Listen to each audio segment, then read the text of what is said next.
Hi, in front of me is Oppo A54 5G, and today I would like to show you how you can change theme of your keyboard on this Oppo. Firstly, open settings and scroll all the way down. Now tap on additional settings, keyboard and input method, your currently used keyboard, in my case Gboard, and theme. Over here tap on show more to see all available themes.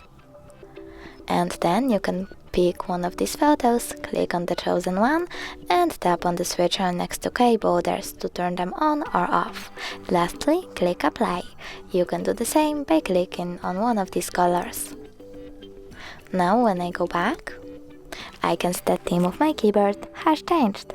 Thanks so much for watching. If you enjoyed this video, don't forget to leave a like, comment and subscribe. Bye!